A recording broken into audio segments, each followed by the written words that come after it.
अस्सलाम वालेकुम वरहमतुल्लाहि फातिमा वबरकातुहू। भेज देना। फातिमा मुझे नहीं चाहिए। Am I clear?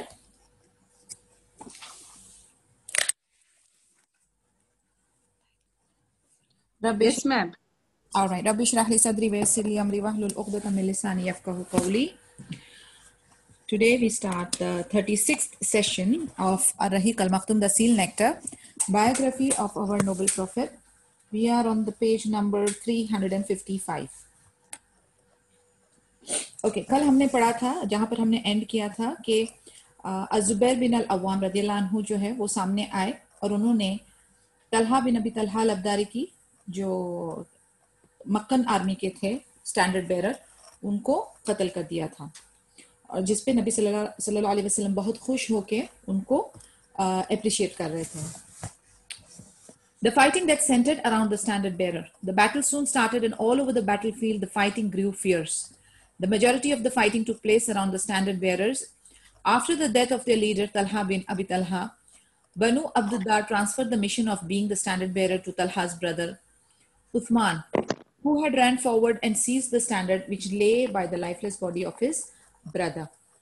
अब जैसे ही अभी धीरे धीरे जो है वो प्रॉपर थरो जंग जो है वो शुरू होने वाली है और जैसे ही ये उनका जो मेन आगे का जो स्टैंडर्ड बेरर जिसने पकड़ा हुआ था उनके फ्लैग्स वगैरह जो तलहा बिन अबी तलहा अब्दुदारी जो अज़ुबैर बिन अल अवाम के हाथों कत्ल हो गया था, तो उसके कत्ल होते ही उसका जो भाई था उस्मान वो उसके पास उसकी डेड बॉडी के पास पहुंचा और जो उनका जो फ्लैग था वो जो गिर गया था जो खून में पूरा सना हुआ था उसको उठाने के लिए वो पहुंच गया. Hamza bin Abdul Muttalib radiallahu anhu attacked him and dealt a severe blow to him which cut through his arm and shoulder and went down to his navel, exposing his lung. इसके बाद जैसे ही उस्मान उधर पहुंचा तो हमजा बिन अब्दुल मुतालिब रदियल्लाहु अन्हु ने उसको अटैक किया और उसका आर्म कट कर दिया, उसके पेट तक उसके जो लंग्स थे वो नजर आने लगे. यानी of course you know fight में किस तरीके का माहौल होता है, यानी इस टाइप की जो जंगें होती है there is lot of action in it. तो उस तरीके से अभी ये चल पड़ा मामला क्योंकि सामने आपके दुश्मन है. ओके, और वो दुश्मन ऐसे ऐसे दुश्मन नहीं है, वो अल्लाह के दुश्मन है. तो आप सोच सकते हो कि जज्बा क्या होगा. This time the enemy standard was raised by Abu Sa'd bin Abi Talha. However, Asim bin Thabit bin Abul Afla radiyallahu anhu struck and killed him. उसके बाद कौन आया? उसके बाद दुश्मनी टीम से आए अबू साद बिन अबी तलहा और उसको मुंह तोड़ जवाब देने के लिए मुस्लिम आर्मी में से कौन आए? आसिम बिन थाबित बिन अबुल अफला रदियल्लाहु अन्हु. उन्होंने भी उसको अटैक करके किल कर दिया. His brother Kilab bin Talha bin Abi Talha picked up the enemy standard. उसका ब्रदर यानी अबू साद का जो भाई था किलाब bin Talha bin Abi Talha आया, उसने उठाया फ्लैग और रेस किया. However, अज़ुबैर बिन अल-अवाम रदियल्लाहु अन्हु attacked and killed him. फिर उसको अटैक किसने किया? अज़ुबैर बिन अल-अवाम रदियल्लाहु अन्हु. Their brothers Al-Jalaz bin Talha bin Abi Talha lifted the standard. However, Talha bin Ubaidillah radiallahu anhu stabbed him to death. It is also said that it was Asim bin Thabit radiallahu anhu who dealt him a fatal blow. अब जब उसका brother आया जिसका नाम अल-जलाज बिन Talha bin Abi Talha था, तो उसको attack किया तलहा बिन उबैदुल्लाह रदियल्लाहु अन्हु ने. और उसके साथ साथ दूसरी ओपिनियन ये है कि आसिम बिन थाबित रदियल्लाहु अन्हु ने भी उसको अटैक किया और कत्ल कर दिया. Those 5 people who died as a standard bearers, यानी अभी हमने देखा कि 5 लोग थे जो इसमें इन्वॉल्व थे. मक्कन ट्रूप्स में से 5 लोग थे, एक के बाद एक के बाद एक के बाद एक वो आते जा रहे थे. एक ने पकड़ा, उसका कत्ल हुआ, फिर दूसरा आया, उसका कत्ल हुआ, तीसरा आया, उसका कत्ल, चौथा, उसका कत्ल, पांचवा, उसका कत्ल हुआ. ये 5 लोग बैक टू बैक इस तरीके से आए. ये एक ही घर के थे, अबी तलहा अब्दुल्ला बिन उस्मान बिन अब्दुद्दार के घर के थे. यानी एक ही घर, एक ही फैमिली के भाई भाई भाई भाई भाई थे जो बैक टू बैक कत्ल हो गए. Another person from Bani Abduddar named Artad bin Shurahbil took the standard. However, he was killed by Ali bin Abi Talib radiallahu anhu. However, some said it was Hamza radiallahu anhu who killed him and not Ali radiallahu anhu. उसके बाद जो छठा बंदा आया, ठीक है, वो अब्दुद्दार का ही फैमिली का था, उसका नाम था अरताद बिन शुराबिल. जब उसने वो फ्लैग उठाया तो उसके ऊपर किसने अटैक किया? अली रदियल्लाहु अन्हु ने किया. बट सेकंड ओपिनियन है कि शायद उसको हमजा रदियल्लाहु अन्हु ने किल किया. अल्लाहु आलम. Shurab bin Qaris took the standard but was killed by Quzman, who was a hypocrite fighting for prestige and not in defense of Islam. अब उसके बाद जो 7वां बंदा आया वो था शुराब बिन कारिस। उसने जैसे ही उठाया अपने फ्लैग को, तो उसको किसने अटैक किया? कुजमान। अब कुजमान जो था ना वो मुनाफिक था, वो अल्लाह की खातिर और इस्लाम की खातिर नहीं लड़ा था, वो अपनी ही अना को फीड करने के लिए लड़ा था। Abu Zaid Amr bin Abdul Manaf al-Abdari then took the stand up, but he too was killed by Quzman. इसके बाद 8वां बंदा कौन आया? अबू जैद अमर बिन अब्दुल मनाफ अल अब्दारी, उसको भी कुजमान ने किल किया. Son of Shurahbil bin Hashim al Abdari hoisted it but was also killed by Quzman. तो अभी ये 9वां बंदा कौन था? वो उसका बेटा था, शुराबिल बिन हाशिम का बेटा था, और उसको भी कुजमान ने कत्ल कर दिया. सो वी सी तकरीबन 10 फाइटर्स जो थे, जो बनी अब्दुद्दार से थे, जो ये अपने फ्लैग को और अपने कम्युनिटी और अपने कल्चर और अपने मकसद को ऊंचा रखने की बड़ी कोशिश कर रहे थे. लेकिन सुभान अल्लाह, टर्न बाय टर्न बेइज़्निल्लाह मुस्लिम्स के हाथों कत्ल हो रहे थे. Seeing that none of Abduddar survived to carry the standard. अब ये बैक टू बैक 10 लोग उन्होंने देखा कि उनके साथ मामला क्या हुआ है. उसके बाद अब्दुद्दार में से किसी की भी हिम्मत नहीं हुई कि वो आगे जाके वो स्टैंडर्ड को उठाए, वो फ्लैग को उठाए. Their Ibn Sinian slave called Sawab came and raised it. अब उनके बीच में एक Ibn Sinian slave था, वो आया, सवाब जिसका नाम था, उसने उसको पकड़ा. The slave displayed more bravery and firmness than his former masters.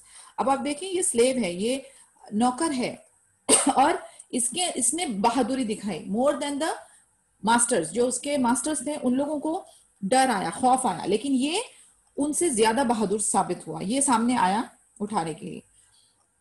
Sabah went on fighting until his hand was severed. He knelt down and embraced the banner, leaned it against his chest and neck, lest it should fall to the ground.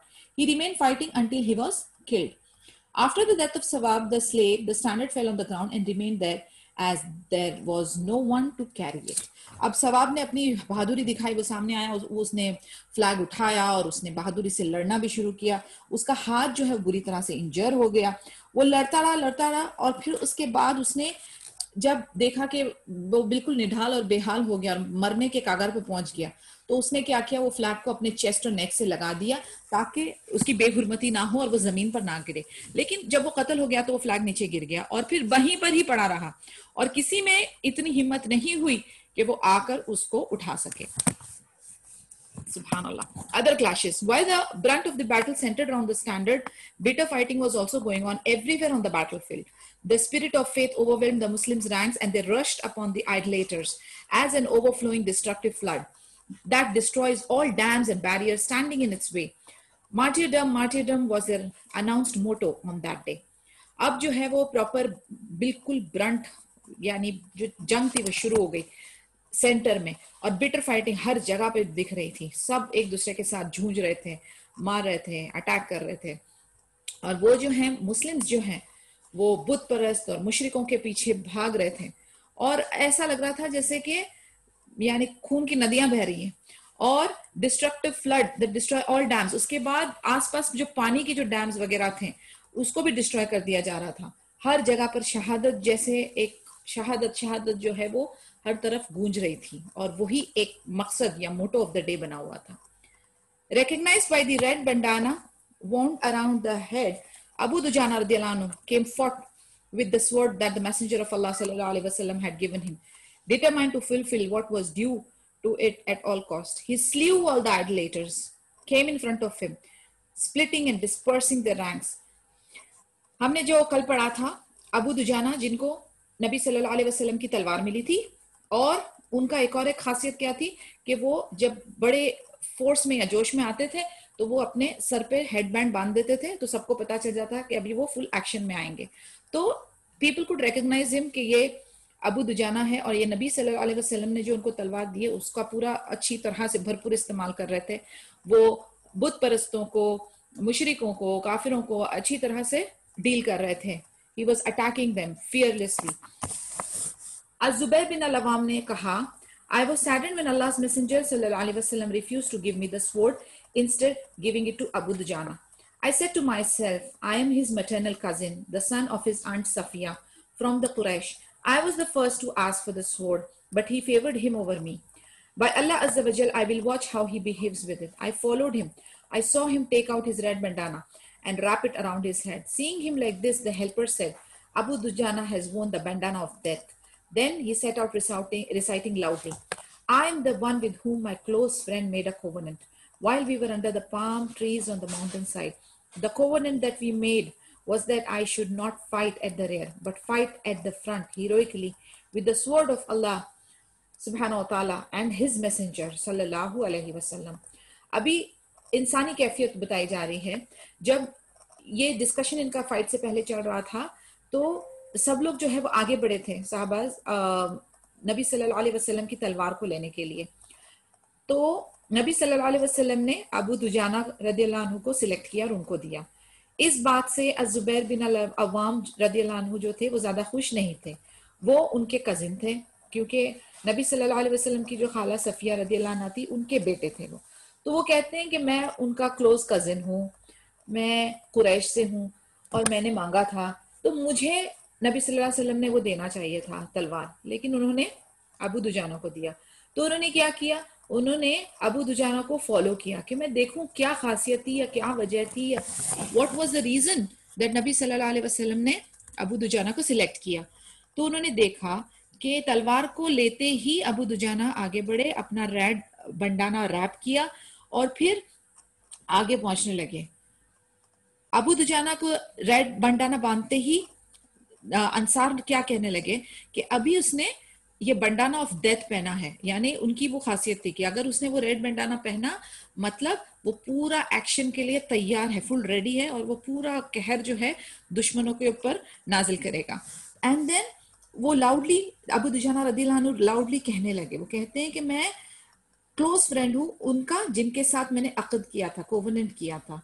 यानी he is mentioning जो उन्होंने Medina वालों ने अंसार्स ने जो नबी सल्लल्लाहु अलैहि वसल्लम के साथ अक़द किए थे बिफोर द हिजरा। तो वो कहते हैं हमने एक क्लोज फ्रेंड के साथ एक अक़द किया था पाम ट्रीज के अंदर माउंटेन्स के साइड पे, और कोवेनेंट में बहुत क्लियरली मतलब मेंशन हुआ था कि हम पीछे होके फाइट नहीं करेंगे, हम आगे एज अ हीरो हम फाइट करेंगे अल्लाह की तलवार के साथ, ओके, और नबी सल्लल्लाहु अलैहि वसल्लम की तलवार के साथ। तो वो अपने जज्बात, अपने एक्सप्रेशंस, अपना वादा रिमाइंड कर रहे हैं अपने लिए भी और औरों के लिए भी। Anyone who stood in the way of Abu Dujana रदियल्लाहु अन्हु was killed. There was a person from among the idolaters whose only objective was to kill the wounded Muslims. Abu Dujana drew near that man, and I prayed to Allah Azza wa Jal that they engage in fight, which they did. They both exchanged sword strokes. The idolater struck Abu Dujana radiallahu anhu, but he managed to escape unhurt. As the sword struck his leather shield with the idolater's sword now stuck in the shield, Abu Dujana radiallahu anhu struck him with his sword and killed him. अब ऐसा हुआ कि now this is all narrated by Az Zubair bin al Awwam रदियल्लाहु अन्हु। तो कहते हैं मैं he was following Abu Dujana कि ये क्या करते हैं फाइट के दौरान भी। तो अबू दुजाना के सामने जो भी आ रहा था दुश्मन वो कत्ल हो रहा था। फिर बुत परस्तों के ग्रुप में मुशरिकों के ग्रुप में ही एक बंदा था जिसका काम था कि जो वुंडेड मुस्लिम्स है ना, जो घायल आर्मी वाले हैं उनको कत्ल करते जाओ। तो अबू दुजाना रदियल्लाहु अन्हु उसके करीब गए और अज़ुबैर कहते हैं कि मेरे दिल में ये ख्वाहिश कर रहा था कि इन लोगों का आमना सामना हो, और अबू दुजाना ने उसको जो वुंडेड मुस्लिम्स को किल कर रहा था उसके और अबू दुजाना रदियल्लाहु अन्हु के बीच में जंग शुरू हुई और उसने अटैक किया। दुश्मन ने, मक्कन ने अबू दुजाना को अटैक किया, बट अल्हम्दुलिल्लाह अबू दुजाना रदियल्लाहु अन्हु बच गए।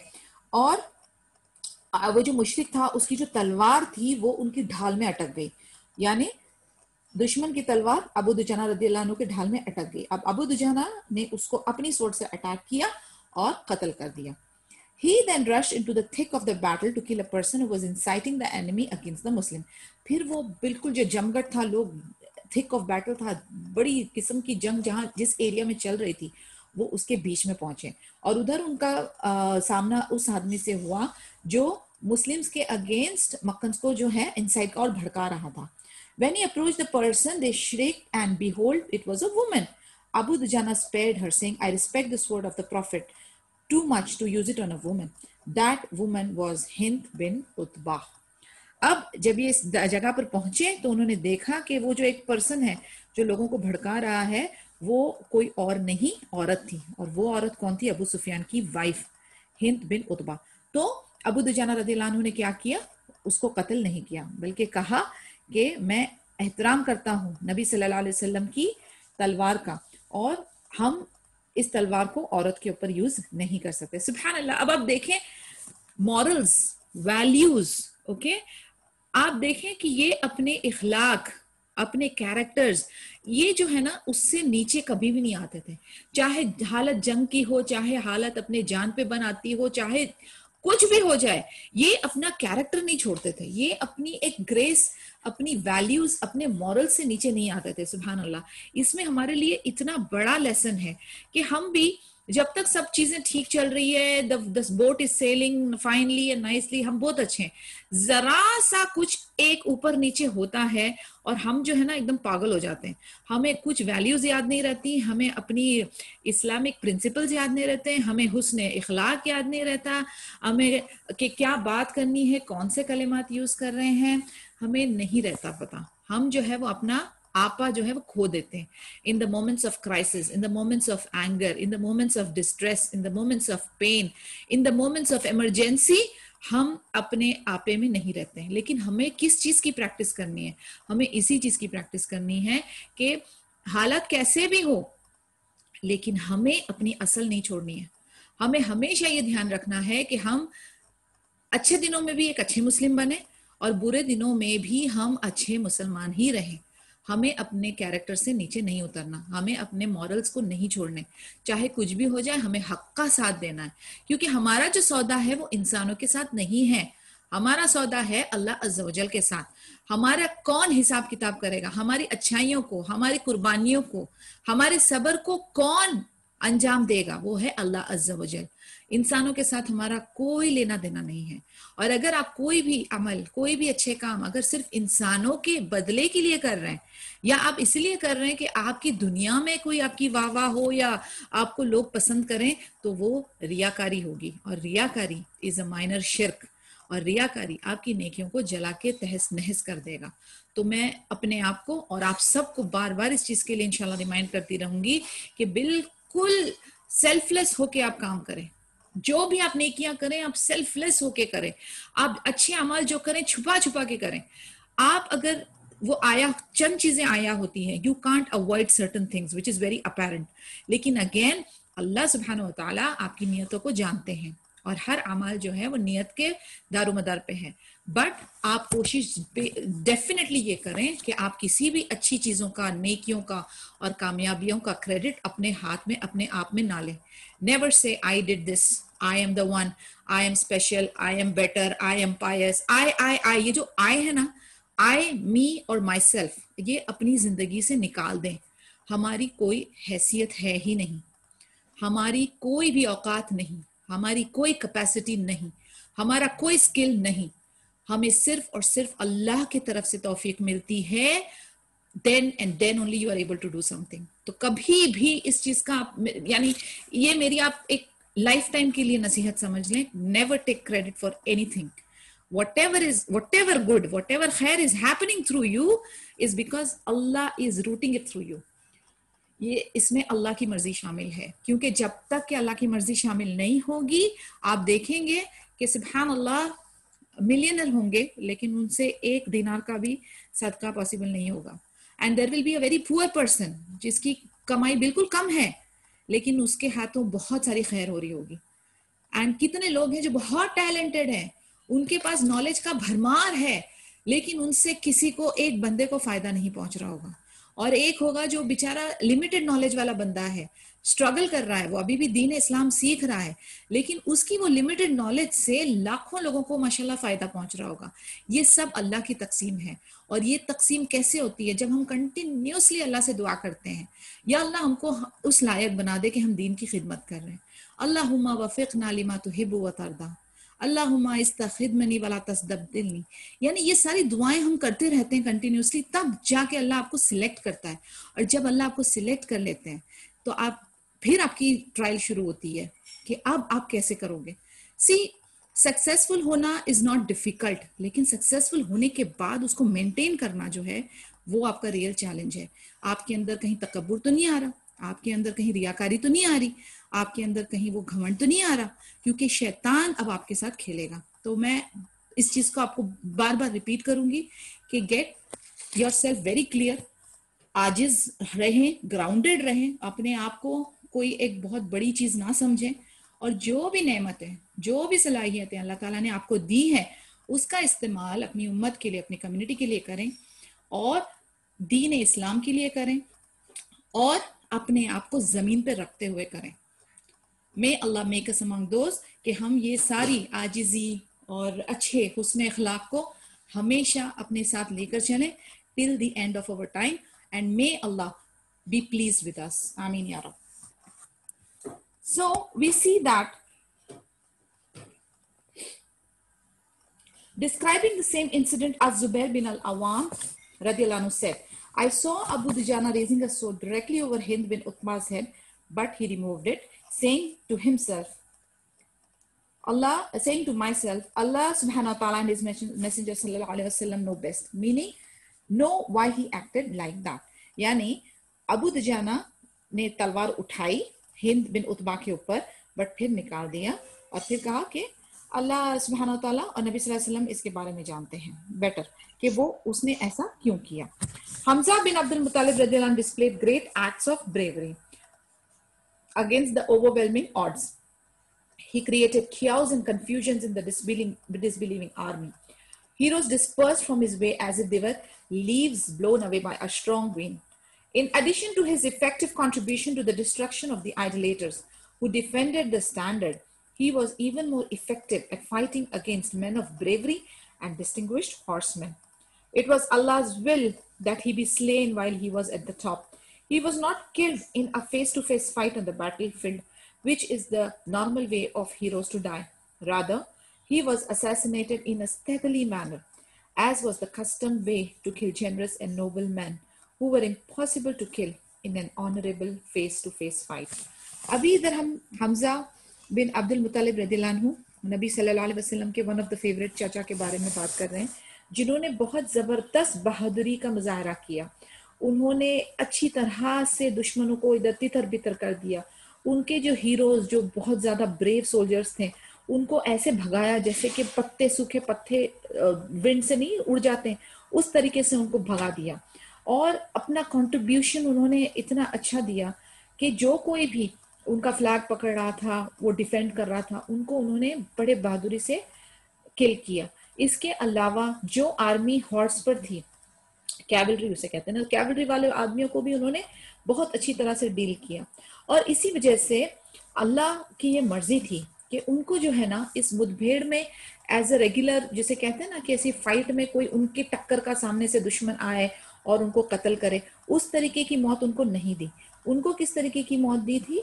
उनको वो हिल के ऊपर जाके फिर बाद में एक बड़ी ग्रेसफुल डेथ उनको अल्लाह ताला ने नसीब की थी। तो दिस इज ऑल अल्लाह's विल कि एक बंदा जो है ना, जो डिजर्व करता है वो रिस्पेक्ट, एक बंदा जो वो डिजर्व करता है एहतराम, तो अल्लाह अज़्ज़ा वजल उसको अच्छी तरह से उसी तरीके से पैकेज करते हैं। यानी हम देखिए हम किस तरीके की जिंदगी जीते हैं हमारी सोसाइटी में, अपनी फैमिली में, with in our own loved ones, हमारी एक हैसियत होती है, हमारी एक पोजीशन होती है, हमारी एक इमेज होती है, और सोसाइटी में भी हमारी एक इमेज होती है। अब ये भी अल्लाह की तकसीम है कि किसको कितनी इज्जत देनी है, किसको कितनी जिल्लत देनी है, किसकी क्या इमेज बनानी है, किसकी क्या डिग्निटी देनी है। आप देखेंगे कि एज अ मदर ऑल्सो हम लोग, हमारे अगर 2-4 बच्चे हैं समझो, तो हर एक के लिए हमारा जो तर्ज अमल है वो डिफरेंट रहता है। कोई बच्चा होता है जो बहुत ज्यादा हम लोगों से रिस्पेक्ट ले जाता है, बहुत ज्यादा रिस्पेक्ट ले जाता है, और कोई बच्चा होता है जिसको हम रफ लैंग्वेज यूज कर लेते हैं। अब ये भी, इसकी भी जो तकसीम है ये अल्लाह के हाथ में है कि कोई बच्चा है जिसको आप तू से भी बात नहीं करेंगे, आप उसके साथ बहुत रिस्पेक्टफुली डील करेंगे। क्यों रिस्पेक्टफुली उसके साथ आप डील कर रहे हैं? और एक बच्चा है जो आपको बहुत तंग करता है और उसके साथ आप एकदम बेधड़क कोई भी लैंग्वेज यूज करके उसको आप डील करते हैं। तो ये फर्क क्यों आता है? ये ऐसा तो नहीं कि आप अदल नहीं कर रहे, या मामला ऐसा क्यों है? मामला ऐसा इसलिए है कि नंबर 1 ये अल्लाह की मर्जी है, अल्लाह किसको कौन सी रिस्पेक्ट दिलवा रहा है। नंबर 2 ये उस बंदे की क्वालिटी है कि वो कितना आपसे रिस्पेक्ट लेता है। एक बंदा है जो आप सिर्फ अपना फेस गुस्से वाला दिखाते हो और वो सीधा हो जाता है। और दूसरा बच्चा जो है, आप उसको मारो चिल्लाओ कुछ भी करो, वो अपने हरकतों से बाज नहीं आता। तो ये फर्क के लिए दो कैरेक्टर्स मौजूद हैं। एक अल्लाह की मर्जी है कि किसको कितनी रिस्पेक्ट देनी है, दूसरी वो बंदे का खुद का कैरेक्टर और अमल जिसपे हमारा, जिसे हम कहते हैं ना, काउंटर रिएक्शन डिपेंड करता है। तो that is the reason we are seeing this कि हमजा रदियल्लाहु अन्हु के लिए भी, हमजा रदियल्लाहु अन्हु के लिए भी जो अल्लाह ताला ने डेथ सिलेक्ट की थी वो बहुत रिस्पेक्टफुल और ग्रेसफुल डेथ थी। सुभान अल्लाह। Allahumma inni as'aluka al-husnul khatima ya Rab. The assassination of Asadullah, the Lion of Allah, Hamza bin Abdul Muttalib radiyallahu anhu. Hamza's assassin. Wahshi bin Harb himself relates how he killed Hamza radiyallahu anhu. He said, I was a slave working for Jubair bin Mutim, whose paternal uncle, Tu'ama bin Adi, was injured at the Battle of Badr. When the Quraysh marched to Uhud, Jubair said to me, if you kill Hamza radiyallahu anhu, the uncle of Muhammad sallallahu alaihi wasallam, steadily you shall be manumitted. So I marched with the people of Uhud, and I am an Ibn Sinian man who is an expert with an Ibn Sinian spear. When the two armies fought, I set out seeking Hamza radiallahu anhu. I saw him amidst the people fighting. He was like a white and black striped camel, striking severely with his sword, and no one could stand in his way. By Allah subhanahu wa ta'ala, I tried to seize the best opportunity to spear him, hiding sometimes behind a tree or a rock, all the while hoping that he would draw near and be within my range. अब हमजा रदियल्लाहु अन्हु का जो जिसने कत्ल किया वो एक वहशी बिन हर्ब था, और वो स्लेव था। किसका स्लेव था? जुबैर बिन मुतीम का। वो पैटर्नल अंकल जिसका तुएमा बिन आदी था, जो जंगे बदर में इंजर हो गया था। तो जंगे बदर में इसका अंकल जो है जुबैर बिन मुतीम का इंजर हो गया था, तो उसने बदला लेना था हमजा रदियल्लाहु अन्हु से। तो उसने अपने स्लेव को, जो वैशी बिन हर्ब है और वो इब्न सीनियन स्लेव था, वो बहुत माहिर था भाला फेंकने में, स्पीयर फेंकने में, उसकी महारत थी उस पे। तो उसने उसको एम्प्लॉय किया। उसने कहा कि अगर तुमने उहद के जंग में जाकर हमजा रदियल्लाहु अन्हु को कत्ल किया तो मैं तुमको बहुत अच्छा इनाम दूंगा। अब ये जो हबशी था, ओके, वहशी बिन हर्ब जो था, ये मौके की तलाश में था कि मैं कब हमजा रदियल्लाहु अन्हु को कत्ल करूं। तो कभी वो किसी माउंटेन के पीछे छुप रहा है, कोई ट्री के पीछे छुप रहा है, किसी रॉक के पीछे छुप रहा है, और वो उनको देख रहा है। और वो कहता है कि हमजा रदियल्लाहु अन्हु जो है ना, वो व्हाइट और ब्लैक स्ट्राइप्ड कैमल की तरह, यानी ये उनकी एक मिसाल है कि एकदम स्विफ्टली और बहुत स्ट्रांगली और बहुत फियर्सली वो फाइट कर रहे थे। तो उसको उनको एम करना मुश्किल हो रहा था।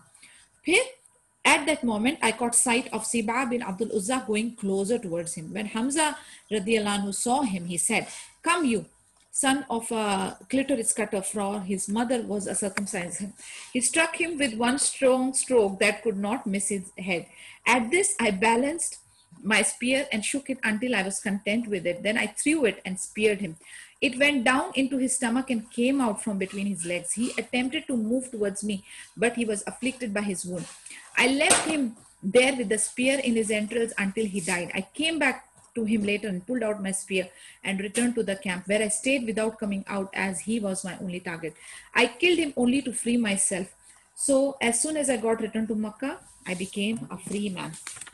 अब क्या हुआ कि ये तो झाड़ और पत्थरों के बीच में कभी छुप रहा है, कभी इधर से एम लगा रहा है, कभी उधर से एम लगा रहा है। इस बीच हमजा रदियल्लाहु अन्हु के पास कौन पहुंचा? सिबा बिन अब्दुल उज्जा, मक्कन आर्मी की तरफ से ऑफ कोर्स। तो वो जब उधर पहुंचा तो हमजा रदियल्लाहु अन्हु ने उसको देखा कि वो उनके पास आ रहा है, तो वो उसको कहते, come you son of clitoris cutter. उस जमाने में औरतों की भी खतना होती थी, तो ये जो सिबा बिन अब्दुल उज्जा था, उसकी माँ जो है वो खतना किया करती थी। तो यानी फीमेल्स की उस टाइम का कल्चर था। So don't ask me about all that now. तो उन्होंने एज अ कमेंट किया कि जो औरतों की खतना करते हैं उसका बेटा इधर आओ, मैं तुमको कत्ल करूं, और उन्होंने उसको अटैक किया। इसी दौरान इन दोनों के बीच में जो झड़प चल रही है, तो उसके बीच में वाशी बिन हर्ब ने अपना काम किया।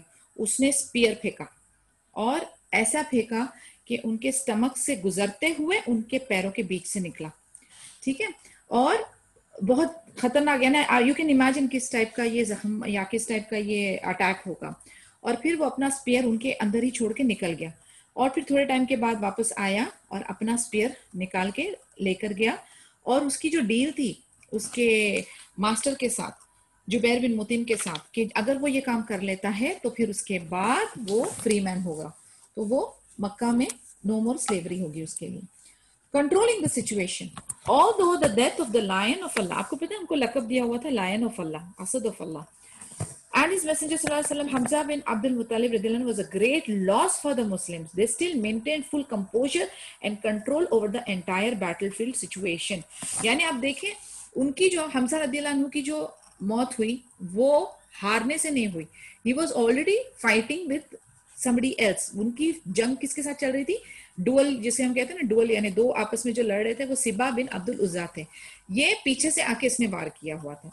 तो सुभान अल्लाह, उनकी जो ब्रेवरी है, उनका जो वो टाइटल है lion of Allah still maintain, because उनके ऊपर कोई सामने से आके किसी ने अटैक नहीं किया। जैसे मैंने आपको कहा ना कि ग्रेसफुल मौत, एक ग्रेस, ये जो है ये आउट ऑफ द वे जाके उसने पीछे से मारा, उनका प्लान था।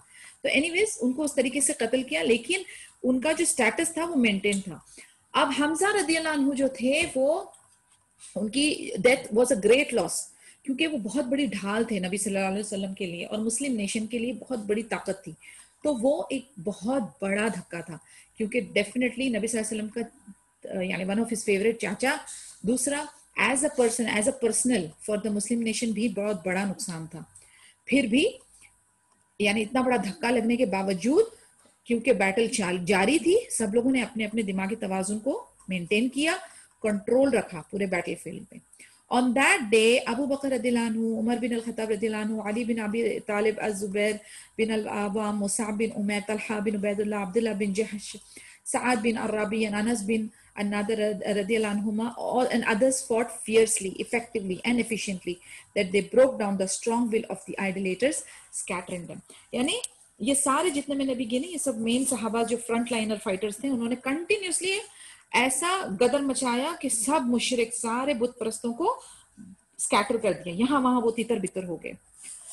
From his wife's lap to a sword fight, one of the brave adventurers of that day was Hanzala al-Ghasil radiyallahu anhu, whose full name was Hanzala bin Abu Amir radiyallahu anhu, the son of the very monk that was nicknamed al-Fasiq, evildoer, dissolute, whom we mentioned earlier. Hanzala radiyallahu anhu was a newlywed who left his wife's bed at the first call to join the army at the first call for jihad. He made his way through the idolaters on the battlefield until he reached their leader Abu Sufyan Sakhar bin Harb, whom he almost killed him. However, it had been ordained for him to become a martyr, so at that very moment, Shaddad bin al-Aswad reached him and killed him.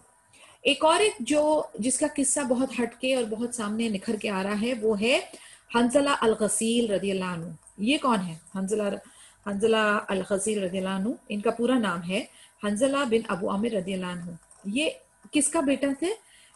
अल फासिक, जिसके बारे में हमने discuss किया था, evil doer जो था, उनके बेटे थे ये। यानी आप सोचिए बाप के अमल कैसे, और बेटा देखें, सुभान अल्लाह, मुस्लिम आर्मी, मुस्लिम नेशन के लिए फाइट होते हुए शहीद हो रहा है। यानी अल्लाह ताला जो है ना, अल्लाह ताला की तकसीम बहुत अलग है। हम ये कभी भी नहीं एक्सपेक्ट कर सकते हैं कि जिस घर में अगर माँ बाप नेक नहीं है तो उनकी औलाद भी नेक नहीं होगी, या जिस घर में माँ बाप नेक है और उनके घर में नौजुबिल्ला कोई फासिक पैदा नहीं हो सकता। ये अल्लाह की तकसीम है। हमने पिछले हिस्ट्री में भी देखा हुआ है, कुरान में भी आया है। नूह अलैहिस्सलाम के बेटे का एग्जाम्पल ले लें, लूत अलैहिस्सलाम की वाइफ का एग्जाम्पल ले लें। There are places where we have seen के नेक माँ बाप के घर में एक फासिक या इवल डूअर बच्चा पैदा हो, और हमने ये भी देखा है कि कहीं पर इब्राहिम अलैहिस्सलाम को ले लीजिए, उनका बाप जो है वो बुत बनाता था, एंड लुक एट इब्राहिम अलैहिस्सलाम। तो हम कभी भी नहीं कह सकते, कभी भी हम प्रेडिक्ट नहीं कर सकते, हम जजमेंटल नहीं हो सकते किसी के मामले में कि कोई जो है वो बुरा है तो वो उसकी पूरी शजरा बुरा होगा, या कोई जो नेक है तो उनका पूरा शजरा नेक होगा। वी डोंट नो, अल्लाहु आलम। या मुक़ल्लिब क़ुलूब सब्बित क़ल्बी अला दीनक, हमें बस अपनी ही सोचनी है, हमें अपनी इस्तिक़ामत रखनी है, हमें अल्लाह से हिदायत मांगते रहना। तो आप देखेंगे कि ये फासिक का बेटा है, और ये हंज़ला रज़ियल्लाहु अन्हु की खासियत क्या थी, ये इनकी नई नई शादी हुई थी, ठीक है, और जैसे ही आर्मी को ज्वाइन करने की बारी आई तो ये निकल पड़ा। यानी इनकी शादी हुई, इन्होंने कंज्यूमेट भी नहीं किया अपनी शादी, इन्होंने अपनी शादी को आगे बढ़ाया ही नहीं। जैसे ही जंग का ऐलान हो गया, उन्होंने अपनी नई नवेली दुल्हन को छोड़कर जंग के लिए आ गए, जिहाद के लिए आ गए, और उन्होंने बड़ी बहादुरी से मुशरिकों को, बुत परस्तों को उनके अंजाम तक पहुंचाया और अबू सुफियान सखर बिन हरब के पास पहुंचा और उसको ऑलमोस्ट किल कर दिया, यानी किल नहीं किया लेकिन ऑलमोस्ट किल कर दिया, और लेकिन उसके पहले ही वो खुद शहीद हो गया, क्योंकि जैसे ही वो अबू सुफियान सखर बिन हरब के पास पहुंचे तो शदाद बिन अल अस्वद ने आकर उसको किल कर दिया। तो आप देखें कि यंग आदमी नई नवेली दुल्हन को छोड़ के अल्लाह की खातिर, अल्लाह के दीन की खातिर शहीद हो गया। सुभान अल्लाह। The Muslim archers' contribution to the battle. The squad of archers with whom Allah's Messenger sallallahu alaihi wasallam positioned on the mountain played an important role in facilitating the fighting in favor of the Muslim army. The Makkan horsemen, who were commanded by Khalid bin al-Walid and supported by Abu Amir al-Fasiq, tried to attack left flank of the Muslim army 3 times. Their aim was to crush left flank and then infiltrating to the rear of the army to create confusion and disorder among the Muslim ranks, thereby inflicting a heavy defeat on them. However, the 3 assaults were countered successfully thanks to the skills, quickness and great efforts of the archers. अब जो एक battalion of तीरंदाज जो mountain के ऊपर नबी सल्लल्लाहु अलैहि वसल्लम ने तैनात किए थे, तकरीबन 50 आदमी थे, ठीक है, उनकी तरफ खालिद बिन अल वलीद और अबू आमिर अल फसिक ने 3 बार कोशिश की कि उन लोगों को अटैक करके उनकी जो डिफेंस थी उसको ब्रेक किया जाए, लेकिन सुभान अल्लाह वो हुआ नहीं। हर बार, तीनों बार जो ये बटालियंस थी तीरंदाजों की, उन्होंने उनका सामना किया और उनको हरा दिया। Sense of defeat among the idolaters. The fighting continued fiercely and the Muslims were in full control of the military theater. The idolaters began to scatter and retreat, abandoning all reasons of pride and forgetting the vengeance they sought for, their tarnished dignity. Their standard lay under the feet of the fighters, and none was courageous enough to approach or lift it. It seemed to them that their force of 3,000 idolaters was fighting a Muslim force of 30,000 strong and not a force of only 700. अब ये जो कुफार थे या जो ये बुत परस्त थे, जो मुशरिक थे, उनको ऐसी फीलिंग आ रही थी कि हम बस अब हार चुके हैं, ठीक है, और अब हमारी जो है हार जो है वो पक्की है और मुसलमानों की जीत जो है वो पक्की है। उन्हें ऐसा लग रहा था कि वो 3,000 बुत परस्त लोग जो हैं वो 30,000 मुस्लिम स्ट्रॉन्ग मुस्लिम्स के साथ जंग कर रहे हैं, हालांकि मुस्लिम आर्मी में कितने बचे थे? 700। तो वो 700 जो है वो उनको 30,000 के जितने उनकी पावर उनको नजर आ रही थी, तो उन्होंने बिल्कुल एक्सेप्ट कर लिया था कि अब वो नहीं जीतने वाले। इब्न Ishaq said, Allah Azza wa Jal set down his help to the Muslims and fulfilled his promise to them. They chased the idolaters and removed them from their camp. There was no doubt that it was a defeat. Abdullah bin Az-Zubayr narrated that his father said, by Allah Azza wa Jal, I saw the servants of Hind bin Utbah and her female friends fleeing with their garments pulled up. No one was there to prevent us from capturing them. कहते हैं कि इब्न शाह कहते हैं कि हमने देखा कि अल्लाह की मदद ऐसी आई कि वो बुत परस्तों को अपने कैंप से उधेड़ उधेड़ के यहाँ वहां तितर बितर होते हुए देखा उन्होंने। अब्दुल्ला बिन अज़ुबैर कहते हैं कि उनके फादर ने उनको बताया कि ही स्वेरिंग बाय अल्लाह, मैंने देखा कि हिंद बिन उतबा और जो औरतें थी वो अपने गारमेंट्स को ऊपर उठा के भाग रही है, कोई उठा के, यानी they trying to run away from the war. तो कहते हैं उनके आसपास कोई नहीं था जो उनको प्रोटेक्ट करने वाला होता, और हमारे लिए इतना आसान था कि हम उन्हें कैप्चर कर लेते। In another version mentioned, Al-Bara bin Azib and recorded in Sahih al-Bukhari, he said, when we fought them, they fled, and their women could be seen fleeing in the mountains with their anklets and legs exposed. यानी दूसरा एक version में बताता है कि अल-बरा बिन अजीब जिन्होंने सही बुखारी में ये हदीस रिकॉर्ड की थी कि जब हमने उनके साथ जंग की तो हमने देखा कि वो कैसे भाग खड़े हुए, और उनकी औरतें जो है वो अपने अपने जो उनके ड्रेसेस इजार हैं वो उनको उठाकर उनके पैरों के एंकलेट्स यानी उनकी जो पैर की पायल है वो और उनके लेग्स एक्सपोज हो रहे हैं और वो भागती हुई हमें नजर आ रही थी। The archers fatal mistake. While the small Islamic army was on the verge of gaining a second absolute and clear victory over the Makkans, which was no less in splendor and glory than the first one, the majority of the Muslim archers on the mountainside committed a fatal mistake. अब हम reality of the situation की तरफ पहुंच रहे हैं, जहां पर हम देख रहे हैं कि जिस तरीके से जंगे बदर में इतनी शान से सुभान अल्लाह मुसलमान की जीत हुई थी और सब कुछ इतना जबरदस्त चल रहा था, उसी तरीके से जंगे उहद का मामला भी उसी डायरेक्शन में चल रहा था। सक्सेस हमें मिल रही थी एंड ऑलमोस्ट हम जीतने की कगार पे पहुंच गए थे। दुश्मन जो है वो तकरीबन हार चुके थे, वो तितर बितर हो चुके थे, बिखर चुके थे, डर चुके थे, मर चुके थे। लेकिन एक छोटी सी गलती हो गई। कहां पर और किससे? वो जो 50 आर्चर्स थे जिनको नबी सल्लल्लाहु अलैहि वसल्लम ने तैनात किया था माउंटेन पे, वो तीरंदाज जिन्हें नबी सल्लल्लाहु अलैहि वसल्लम ने क्लियर इंस्ट्रक्शन बार बार दिए थे कि मेरी इशारे के बगैर वहां से हिलना मत, उनके हाथों एक ये मिस्टेक हो गई। और ये एक छोटी सी मिस्टेक हम कहें या मैं कहूंगी कि ग्रेव बहुत बड़ी मिस्टेक कहें, लेकिन इसका खामियाना जो है वो पूरी की पूरी मुस्लिम आर्मी, पूरे के पूरी मुस्लिम नेशन को झेलना पड़ा। It culminated in the near murder of the Prophet Muhammad sallallahu alaihi wasallam and left a negative impression of the fame and dignity which they deservedly earned because of the Battle of Badr. और ये एक गलती जो थी उसका नतीजा ऐसा भी होने वाला था कि नबी सल्लल्लाहु अलैहि वसल्लम का कत्ल हो जाने वाला था, और ये इतना नेगेटिव इंप्रेशन इनकी फेम और डिग्निटी पे छोड़ गया।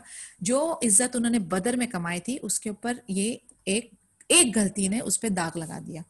We have already mentioned the orders that were given to the Muslims archers to hold their position irrespective of the course of the battle.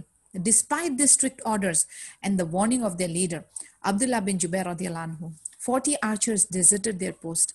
They were enticed by the too soon roar of victory and the pursuit of worldly gains in the form of spoils of war.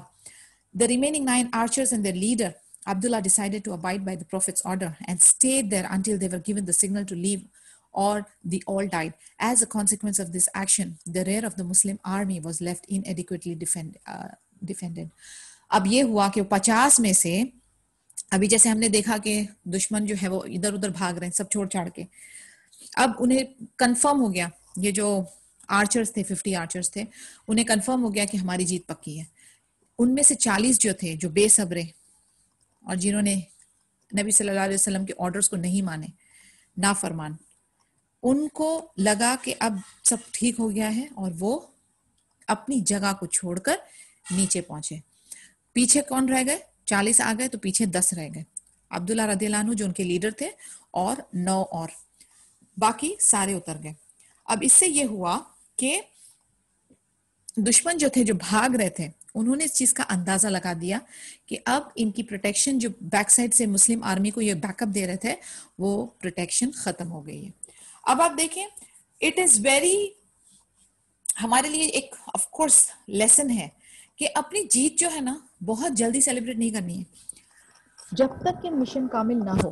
That was another very interesting video मैंने देखा था, वो sports related था कि not to enjoy your victory too soon. उसमें ऐसा हुआ कि मैराथन रेस है, मैराथन रेस में सारे दौड़ रहे हैं। अब ये एक जो फर्स्ट आ रहा है ना वो बिल्कुल करीब है रिबन को ब्रेक करने के लिए, लेकिन वो रिबन को ब्रेक करने से पहले ऑडियंस को देख रहा है और एंजॉय कर रहा है और अपनी शो ऑफ चालू है। उतनी देर में पीछे से 2 आके आगे पहुंच गए, टू अर्ली टू सेलिब्रेट। इसी तरीके के बहुत सारे एग्जाम्पल्स थे फुटबॉल को लेकर एंड रेसलिंग को लेकर, सारे डिफरेंट मोमेंट्स थे जिसमें चंद लास्ट के 2-3 सेकेंड अपना मिशन कामिल करने से पहले ही जो सेलिब्रेट करने लगे थे उनकी हार हो गई। सिमिलरली यही चीज सिचुएशन इधर हो रही है कि जब तक कि नबी सल्लल्लाहु अलैहि वसल्लम का ऑर्डर नहीं आया, जब तक कि वॉर खत्म नहीं हुआ, डिक्लेयर नहीं हुआ कि वॉर खत्म हो गया, इन्होंने अपनी जीत सेलिब्रेट करने के लिए ये नीचे आ गए, वो माले गनीमत और वो बूटी कलेक्ट करने के लिए नीचे आ गए। तो उनकी लालच, उनकी बेसब्रापन, उनकी डिसोबीडियंट नेचर ने क्या किया, उनको हराने के लिए ये 2-3 स्मॉल क्वालिटीज काफी थी। यानी ये पूरा मिशन जो है, ये पूरी जो एक इंपॉर्टेंट एक्सपीडिशन जो थी उसकी कामयाबी को ये 2-3 नेगेटिव क्वालिटीज ने तहस नहस कर दिया। अब खालिद बिन अल वलीद जो थे, जो कि निकल चुके थे, शार्प माइंडेड है, मगर वो मिलिट्री के लिहाज से is very sharp. What he did, उन्होंने देखा कि पीछे की साइड से इनका डिफेंस मुस्लिम आर्मी का खत्म हो चुका है, तो वो घूम के फिर से आए। He killed Ibn Jubair and his group and fell upon the rear of the Muslims. His horsemen uttered a shout that signaled the news of the military developments. The mushrik counterattacked the Muslims. An idolatress named Umrah bin Al-Qama al-Harisiya rushed to the standard lying on the earth and picked it up and raised it. The idolaters gathered around the standard and called out to one another until they encircled the Muslim and stood fast to fight again. The Muslims became trapped between two barriers. इसमें अभी हमारे लिए भी एक और एक lesson है कि कभी भी उम्मीद नहीं छोड़नी है। ये देखिए, खालिद बिन अल वलीद उस वक्त वो मुसलमान नहीं थे, लेकिन उनकी क्वालिटी, स्किल कितनी शार्पनेस उनमें है। वो जाते जाते भी उन्होंने देखा कि कहीं पर कोई गुंजाइश है, यानी जब तक खेल खत्म नहीं हुआ उम्मीद है। उन्होंने पीछे पलट के फिर से देखा कि इनका डिफेंस खत्म हो गया है, तो उन्होंने मुस्लिम्स को अटैक करना शुरू किया। इस बीच में अब दूसरे उनके आर्मी वालों ने भी देखा कि हाँ, ये तो अपॉर्चुनिटी है हमारे लिए। तो एक मुशरिका थी जिसका नाम था उमरा बिन अल कमा अल हारिसिया, वो उठी जाकर उसने वो स्टैंडर्ड जो फ्लैग था उसको उठाया और फिर से रेज किया। अब इनके अंदर वो कॉन्फिडेंस आना बिल्टअप शुरू हो गया कि अब जंग खत्म नहीं हुई है, अब हमारे वार की बारी है, क्योंकि मुसलमान जो है उनका डिफेंस खत्म हो गया और अब ये दुश्मनों के बीच में घेरे जा चुके हैं। Allah's Messenger sallallahu alaihi wasallam was among a small group of fighters who totaled 9 in number at the rear of the army. Watching the events of the battle unfold and braving the Muslim fighters, Khalid and his men took him by utter surprise, and this required him to follow either of the two options: to flee for his life and abandon his army to a doomed end, or to take action at the risk of his life, rally the ranks of Muslims again, and work their way through the hills of Uhud towards the encircled army. अब नबी सल्लल्लाहु अलैहि वसल्लम एक छोटे group, almost सिर्फ 9 बंदे जहां पर थे, उनके ग्रुप के साथ उनके बीच में लड़ रहे थे। खालिद अपने आदमियों को लेके सडनली सरप्राइज करते हुए उनके तरफ पहुंचा।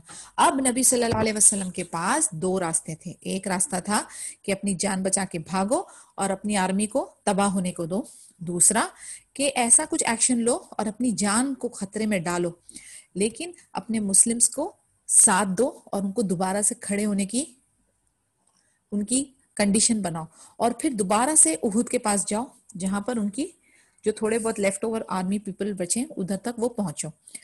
The intellect of Allah's Messenger sallallahu alaihi wasallam, his fearless and matchless courage, made him opt for the second course. Of course, हम सब जानते हैं वो भागने वालों में से तो है नहीं। नबी सल्लल्लाहु अलैहि वसल्लम बहादुर हैं और fearless हैं, और उनका माशाल्लाह इंटेलेक्चुअल लेवल भी अच्छा है, जज्बा भी सही है, तो उन्होंने अपनी जान की परवाह ना करते हुए ऑप्शन नंबर 2 को ऑप्ट किया। He raised his voice calling out to his companions, servants of Allah. He did that knowing that his amplified voice would be heard by idolaters before it was heard by the Muslims. He called out to them with the risk of his own life during this delicate situation. The idolaters recognized him and reached his position before the other Muslims could do so. अब उनके जो सहाबाज थे वो थोड़े दूरी पे थे, उनको घेरे हुए थे ये दुश्मन, बट उन्होंने किसी की परवाह ना करते हुए उन्होंने आवाज लगाई, सर्वेंट्स ऑफ अल्लाह, ताकि वो अपनी तरफ उनको अट्रैक्ट कर सकें। बट सहाबाज की तरफ आवाज उनकी पहुंचने से पहले दुश्मनों की तरफ वो आवाज पहुंची और वो उनकी तरफ लपके। The weakened positions of the Muslims. The encirclement of the Muslims caused a division into 3 groups of people. The first group comprised of those who were only interested in themselves, and they went so mad that they fled, leaving behind the battlefield without any knowledge of what may have happened to the others. Some of this group fled as far as Medina, while others climbed up the mountain. अब ये जो Muslims थे जो घेरे में थे दुश्मन के, ये 3 ग्रुप में बढ़ गए थे। एक ग्रुप वो था जो कि बिल्कुल सेल्फिश हो गए थे, अपनी जात अपनी मफाद, वो भाग खड़े हुए, मदीने में पहुंच गए या माउंटेन के ऊपर पहुंच गए, उन्होंने कहा खली वली करो सबको। दूसरा ग्रुप जो था वो बैटलफील्ड में रिटर्न हुआ, लेकिन वो ये बुत परस्तों के साथ और मुशरिकों के साथ मिक्स हो गए, तो उनको हम रिकॉग्नाइज नहीं कर पाए। Consequently, some of them killed each other by mistake. यानी ऐसी भगदड़ हो गई, ऐसी गहमा गहमी, ऐसी कंफ्यूजन हो गई कि मुसलमान और ये काफिर और मुशरिक एक दूसरे में ऐसे मिक्स हो गए कि उन्हें दुश्मन कौन है, दोस्त कौन है, समझ नहीं आ रहा था, और बाय मिस्टेक वो आपस में एक दूसरे को कत्ल कर रहे थे. It is stated in Al-Bukhari that Aisha radhiyallahu anha said, on the day of Uhud, the idolaters were utterly defeated. Ayesha रदियल्लाहु अन्हा बताती है, अल बुखारी की हदीस है कि उहद की जंग में जो बुत परस्त थे वो बुरी तरह से हारे गए थे. और फिर इब्लीस शैतान ने कॉल आउट किया, servants of Allah beware of the rear, that is the enemies approaching from behind. So those who were at the front turned back and fought the ones who were behind. Then Hudayfa caught sight of his father Al-Yaman about to be killed by other Muslims. So he said, servants of Allah, beware, that is my father, that is my father. But they did not hear him and did not leave him until he was killed. Hudayfa then said, may Allah forgive you. यानी ऐसी गहमा गहमी में शैतान of course वो अपना card भी खेलता है, तो उसने बहुत कंफ्यूजन क्रिएट किया. कहीं पर वो उनको यानी उनके लोगों को एज अ दुश्मन बता रहा है, कहीं पर उनके लोगों को एज देयर टीम वाला बता के. इस गहमा गहमी में कंफ्यूजन में ये हुआ कि बेटे ने अपने बाप का कत्ल कर दिया, और इस तरीके से अपने ही लोग अपने ही लोगों के हाथों मारे जा रहे थे. Then Hudayfa caught sight of his father Al-Yaman about to be killed by other Muslims. So he said, servants, okay. यानी गड़बड़ी इतनी हो गई कि हुदैफा जो है वो अपने फादर अल-यमान को मारने के लिए पहुंच गए, और इसी तरीके से जो मुस्लिम्स हैं वो मुस्लिम्स के हाथों ही मारे जा रहे थे. Urwa, who narrated it from Aisha, said, by Allah, from that time onwards, Huzaifa was always blessed and wealthy until he died. The reason for his wealth was because of his forgiveness of them without taking any blood money in return of his father's murder. Instead, recommended that it be spent in charity. अब हम इनके बारे में एक जानते हैं कि इनके साथ क्या मामला हुआ था. हुदैफा जो थे रदियल्लाहु अन्हु, उनको उनके फादर को किसी ने मारा, और उन्होंने उनके ऊपर उनको हुदैफा ने अपने बाप के कातिलों को माफ कर दिया. उसके वजह से क्या हुआ कि अल्लाह ताला ने उनको बहुत रिस्क से नवाजा, बहुत ब्लेस किया, और जब तक कि वो मरे नहीं नेचुरली, यानी तब तक कि सुभान अल्लाह वो बहुत रिच रहे और बहुत रिस्क की उनके ऊपर कसरत रही, बिकॉज उन्होंने माफ किया उसको जिसने उनके बाप को बाय मिस्टेक कत्ल किया था. और उनके फादर को जिन्होंने कत्ल किया था उनको गुमराह किसने किया था? शैतान, इब्लीस ने. तो हुज़ैफा ने इस बात को रियलाइज किया और उसको माफ कर दिया. So you can see here कि माफ करने का अजर अल्लाह के पास से क्या मिलता है, बहुत ज्यादा. क्योंकि माफ करना एक ऐसी क्वालिटी है जिसमें आपको बहुत ज्यादा अच्छे लेवल पे होना पड़ता है और अपना दिल जो है वो बहुत बड़ा करना पड़ता है. It is not easy to forget and forgive. याद रखना, दिल में कलेश रखना, बदला लेना बहुत आसान है, लेकिन किसी को माफ कर देना ये एकदम डिवाइन क्वालिटी है, और फिर उसके वजह से अल्लाह ताला अजर भी फिर उसके मुताबिक देते हैं. The Muslim group suffered from great bewilderment and disorder prevailed among them. A lot of them became lost and did not know where to go. At this awkward time, they heard someone calling, Muhammad sallallahu alaihi wasallam has been killed. This news made them even more bewildered, nearly making them lose all their sense. This caused a breakdown in the morale of many of them. Some stopped fighting, slackened, and cast down their weapons. Others thought of finding Abdullah bin Ubay, the leader of the hypocrites, and seek his assistance in getting them a security pledge from Abu Sufyan. अब इस बीच की गड़बड़ और इसी गहमा गहमी में किसी ने shout कर दिया कि नबी सल्लल्लाहु अलैहि वसल्लम का कत्ल हो गया है. ये खबर सुनते ही मुस्लिम्स जो हैं वो बिल्कुल, उनका मोराल जो था वो जीरो हो गया, बिल्कुल नाउमीद हो गए. कुछ ने तो जंग लड़ना छोड़ दिया, कुछ नीचे गिर गए, कुछ ने अपने वेपन्स को नीचे गिरा दिया, और कुछ जो थे वो अब्दुल्ला बिन उबय जो मुनाफिक का लीडर था उसको ढूंढने लगे कि वो जाके अबू सुफियान के साथ थोड़ी डील करे, नेगोशिएट करे ताकि हमको प्रोटेक्शन मिले. Anas bin An-Nadr passed by some of those people who were shuddering out of fear and panic and inquired, what are you waiting for? They said, Allah's messenger sallallahu alaihi wasallam has been killed. So he said, what do you live for after Muhammad sallallahu alaihi wasallam? Come and die for what Allah's messenger sallallahu alaihi wasallam has died for. अब देखें इसी गहमा गहमी में भी जहां अलग अलग इंसान की अलग अलग कैफियत होती है, जैसे हमने देखा कुछ लोग हार के पहले ही हथियार नीचे डाल दिया, कुछ लोगों ने लड़ना ही छोड़ दिया, कुछ लोग उम्मीद अपनी छोड़ दी, कुछ लोग दुश्मनों के पास जा रहे हैं कि उनकी असिस्टेंस ले. इसी बीच अनस बिन नादिर जो है वो उधर से पास हो रहे थे, तो उन्होंने कहा कि तुम क्यों घबरा रहे हो. उन्होंने देखा लोग कांप रहे हैं और फियर में हैं, उन्होंने कहा तुम क्यों घबरा रहे हो. कहते हैं कि अब हम किसके लिए लड़े, नबी सल्लल्लाहु अलैहि वसल्लम तो फौत हो गए. तो उन्होंने कहा तुमने यानी नबी सल्लल्लाहु अलैहि वसल्लम के बाद का जो किस्सा है वो तुमने नहीं देखना, उसके बारे में नहीं तुमने जानना। कम एंड डाई, जो अल्लाह के नबी सल्लल्लाहु अलैहि वसल्लम जिस जिस मकसद के लिए उन्होंने अपनी जान दी है, तो क्या आप उसको कंटिन्यू नहीं करोगे? I apologize for what this people that the Muslims have done. यानी वो उनको फील हो रहा है, अनस बिन अन्नादर को फील हो रहा है कि यानी वो पूरा मकसद, वो पूरा जोश, वो पूरा ईमान कहाँ गया? तो वो अल्लाह से माफी मांग रहे हैं कि मैं शर्मिंदा हूं कि मुस्लिम्स किस तरीके की हरकतें करते हैं। आई डिसअवाउ myself of what the idolaters have perpetrated. He continued onward until he met Sa'ad bin Mu'adh, who asked him, where are you going? Abu Umar. Anas replied, how sweet is the scent of the paradise that I smell here in Uhud. अब उनसे आगे चले तो उनको कौन मिला? उनको मिला साद बिन मुआद। उनको पूछा आप कहाँ जा रहे हो अबू उमर? तो वो कहते हैं कि मुझे जन्नत की खुशबू आ रही है, उहद के अंदर जन्नत की खुशबू आ रही है। He continued and fought against the idolaters until he was killed. यानी एक इशारा है, एक उनका जज्बा है, एक उनकी फीलिंग है कि वो बता रहे हैं कि मैं शहादत के लिए तैयार हूं, मैं जन्नत की खुशबू महसूस कर रहा हूं उहद में। क्योंकि व्हाट इज अ लाइफ? अगर आपको मकसद से आप हट गए, आप अपने मेन मकसद से हट गए, आप डर गए, आप हार गए, आप भाग उठे, तो आप अपनी पूरी जिंदगी शर्मिंदगी में बिताएंगे। वो शर्मिंदगी से बेहतर है कि एक इंसान एक खूबसूरत मौत को गले लगाए, और उस मौत का सीधा शॉर्टकट जन्नत में कंफर्म है। तो which is a better choice? A better choice is running around, और better choice is to lay down your life in a much better way. That is what Anas bin An-Nadr radiyallahu anhu, or else Abu Umar radiyallahu anhu did. No one but his sister could recognize his dead body. यानी उनकी बहन ने सिर्फ उनकी body को recognise की, क्योंकि वो इतनी बुरी तरह से उन्होंने अपने आप को यानी फाइट करते करते करते करते टिल द लास्ट मिनट अपने आप को उन्होंने खत्म कर दिया था। It had been cut and stabbed over by 80 swords. तकरीबन 80 स्लैशेस ऑफ तलवार की उनकी बॉडी के ऊपर थे। एरोज यानी तलवार, तीर और भालों के जो निशान थे, तकरीबन 80 इंजरीज थी उनकी बॉडी पे। It was only because of the tip of his finger that she was able to recognise him after the battle. सिर्फ उनकी टिप ऑफ द फिंगर देखकर उनकी बहन ने उनको रिकॉग्नाइज किया। I am talking about Anas bin An Nadr रदियल्लाहु अन्हु। साबित बिन अल दहदा रदियल्लाहु अन्हु called out to his people saying, kinfolk of the helpers, if Muhammad sallallahu alaihi wasallam is killed, then know that Allah is everlasting and he never dies.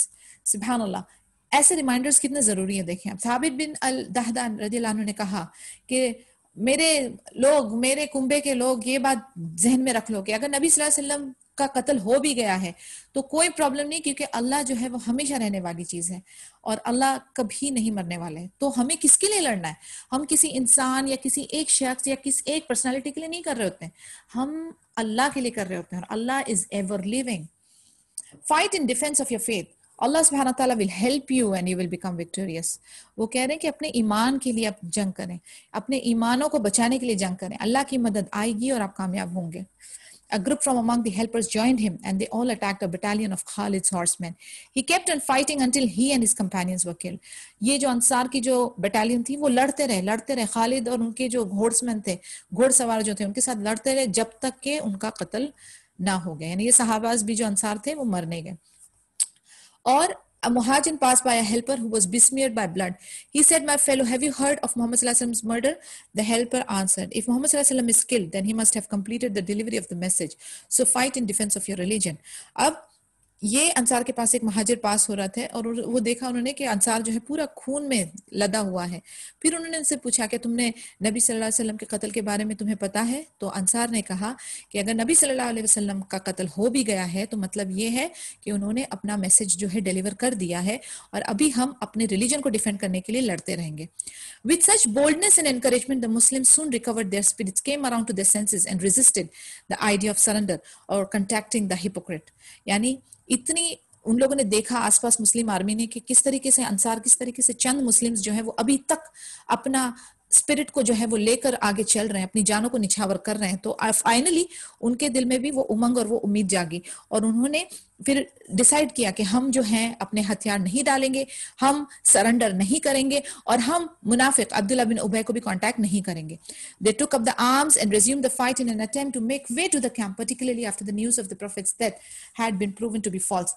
अब उनको पता चल गया था कि ये अफवाह थी, नबी सल्लल्लाहु अलैहि वसल्लम अल्हम्दुलिल्लाह हयात थे और उन लोगों के अंदर फिर वो जोश आया, उन्होंने अपने अपने वेपन्स पकड़े और अपने कैंप की तरफ चल पड़े. Their resolve was strengthened by the good news and provided them with the help to break the military blockade and concentrate their forces in a safe place so that they can resume a relentless and fierce fight against the mushrik. अभी उन्होंने अपनी अपनी जानों को बचाना है, उनको as a बंदी दुश्मनों के सामने नहीं जाना. उन्होंने अपने आप को गैदर किया, अपने वेपन्स लिए, अपने स्ट्रेंथ को वापस से रीगेन किया और मुशरिक के साथ फिर से दोबारा फाइट करने लगे. और जो तीसरा ग्रुप था मुस्लिम का, वो थे who cared for nothing except the safety of the Prophet Muhammad sallallahu alaihi wasallam. तो उन्होंने क्या किया, वो जो एक लास्ट ग्रुप था, उन्होंने नबी सल्लल्लाहु अलैहि वसल्लम की प्रोटेक्शन के पीछे अपनी जान लगा दी. They comprised of such noble companions as Abu Bakr Siddiq radiyallahu anhu, Umar ibn Khattab radiyallahu anhu, Ali bin Abi Talib radiyallahu anhu, and others. They hastened to protect the Prophet Muhammad sallallahu alaihi wasallam, showing unrivaled devotion. So this was the third group, and this is where we end. Any questions, please? Any question, any discussion? 36. No question, no discussion. Allahumma bihamdika nashhadu an la ilaha illa anta nastaghfiruka wa natubu ilayk.